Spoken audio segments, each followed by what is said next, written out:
that there may be some great genetic meaning about the origin of what I'm calling ensoulment, or getting a soul, in the DNA when this implosion happens, in what was described in the Sumerian tablets and even in the Bible as what it meant to fall, as in the fallen ones, or Lucifer, or more particularly Nephilim, or the order of the Nephites, which was transliterated literally as the fallen ones. What I'd suggest to you humbly here is the possibility that what it means to fall is literally the loss of the ability to implode or self-steer your own genetic material through the speed of light into time. The little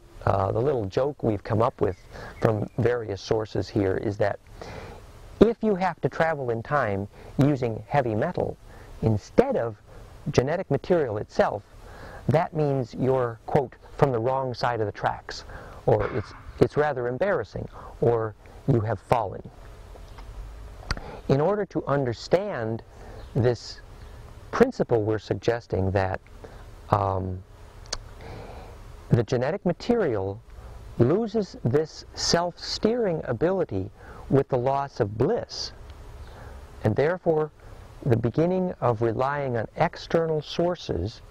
for that implosion in the DNA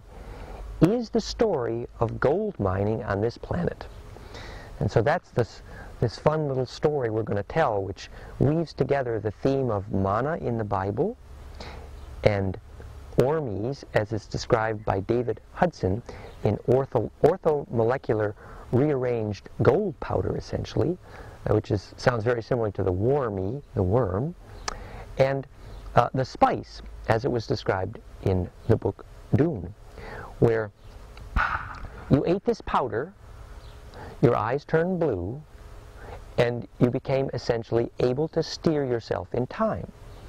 And the story was that they came to this planet, the desert planet, Arrakis. And Arrakis, by the way, is literally a star in the star system Draco, from which we believe these Anunnaki came. In fact, I'd like to play you a little picture about this on the website danwinter.com/lionpath. So here is a picture of a Sumerian goddess statue. It's a goddess figurine from the Ubayyad, and here is a drawing of the way the Syrian Anunnaki versus what were called the Draco from Alpha Draconis, which is where the star Arrakis is located. And Draco, incidentally, is the shape of the Arabic letter L, and it's the layout of Angkor Wat and the pyramids at Senshi in China.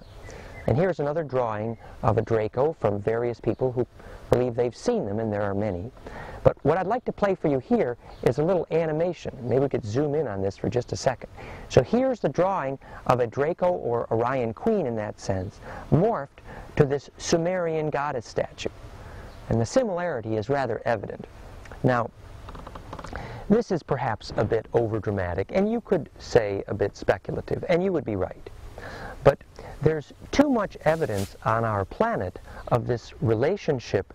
of ancient interventionism and culture. We just spent a delightful evening with a doctor here yesterday who told us a story about how the Mongolian culture inspired what became the Khazars, and which became the Ashkenazi, which then became the branch of the Jewish tradition, which he painted this elaborate picture of how the Bank of England and all the Masonics were all influenced by this Ashkenazi order. And so you get this kind of classic New World Order story, which all of us have heard pieces of. And one of the storals to that little Maury, however much you believe it usually is to see how our gene pool has, in a way, it seems, been parasitized, or another way to look at it is some of us believe that the Magdalene lineage was another name for the Mogs of the Aryan queens, this culture from Orion, and yet the Mog lineage becomes the inspiration for Magdalene's children, whom the Templars are protecting, and the Templars install insurance and banking for the first time in the West, which then gets bad press under the same skull and bones of Magdalene, purportedly, and the insurance and banking with the same largest navy on the planet with bad PR is called the Pirates. And then that same skull and bones does the insurance and banking on the psychoactive substances, which is the drug cartel of the CIA, started by the Order of Skull and Bones, regulating the psychoactive substances. And always, it's kind of a tax on access to the wormhole via access to external sources of psychoactive substance, in this case drugs. Well, if we look at the purported reputation of this Aryan culture, and I reference in this regard several books, one in particular, Guardians of the Grail by Robert Morningsky, where he purports to interpret significant portions of their language based upon their genetic roots in the shape of what we would call the velociraptor. Now, this is not to say that everything reptilian is evil, because I strongly believe that that chutzpah, that strength, that power, that guts, that juiciness up the reptilian brain stem is what gives us the ability to have powerful kundalini and tantra and bliss and squirt through the stars. So the downside of the story is, yes, there was a fallen element of that, what may be draconian and related interventionism among the Anunnaki, and this stories we have about the firefight under Dulce, where the Dracos killed such a high number of the American fastest crack Navy SWAT teams, like they were flies,